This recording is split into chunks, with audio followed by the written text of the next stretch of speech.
Alors je vous présente, comment dit-on un garçon? Parce que la ragazza c'est un homme. Un homme? Un homme. Ouais, je vais dire un homme, parce qu'on ne sait pas s'il va mal le prendre quand même. Jacques Faure, bonjour. Bonjour. On ne sait jamais avec les mots.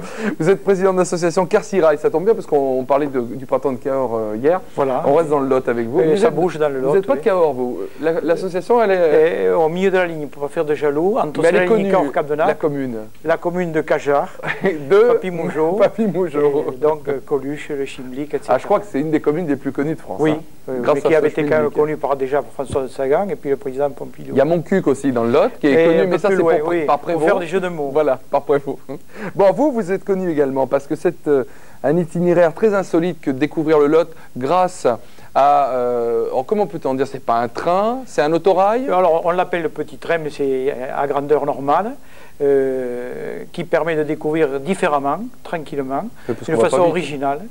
Et c'est le seul en Midi-Pyrénées, c'est la plus longue ligne touristique. Quand vous dites en Midi-Pyrénées, je crois que c'est une aussi il y en a peu comme ça en France. Hein. Donc c'est vraiment... C'est une des plus longues. La moyenne des trains touristiques en France, c'est 14 km.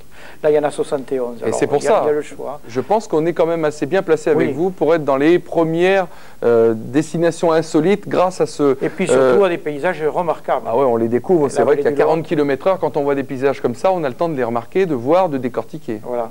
Alors nous avons fait des travaux, bien sûr, d'entretien pour ces paysages, Notre-Dame-de-Vesle, des ouvrages d'art. Ça fait combien d'années? Ça fait quoi? Plus de 10 ans? Alors c'est la 15e année. 15e année. C'est la 15e année. Alors on a commencé avec un millier de trains, de passagers, et on en est à 12 000.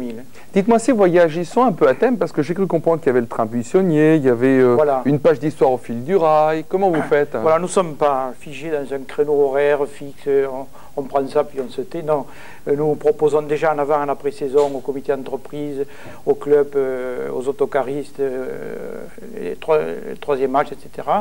Et puis après l'été, bon, les touristes. Alors, on visite du château de Sennevières, bateau. Train-bateau. Train-bateau, voilà. Il y a les bateaux à Bouziers-Saint-Cyr-la-Popie, bateau à Cajar, le Chimlic, bateau Cahors-Vers. Bateau bientôt au port de Cap-de-Nac, puisqu'il y a un aménagement général de... Non, il n'est pas tout jeune celui-là. Non, alors c'est pour dire que nous faisons travailler pas mal de prestataires, depuis les bateliers, les hôteliers. C'est vrai que ça attire du monde. Et là, la photo que vous avez vue, c'est quand même, c'est souvent oublié, mais comme ces autorails sont gourmands de fuel, c'est plus de 1000 litres par semaine. Alors c'est quand même un commerçant, il n'y en a pas beaucoup qui prennent 1000 litres de fuel par semaine. C'est clair. Mais pour ce tourisme de proximité, par exemple pour la région de Toulousaine, bon, il y a plus que les Pyrénées et la mer, on offre tout un panel de possibilités au choix, y compris bon, pour des mariages, vous accueillez combien de personnes à peu près? Alors, un autorail prend 135 personnes, mais c'est prétentieux, mais dans un objectif de qualité. On arrête à 120, de façon que les gens aient une aisance, surtout que les Parisiens ne retrouvent pas leur âme banlieue, pour se lever, faire des photos, etc.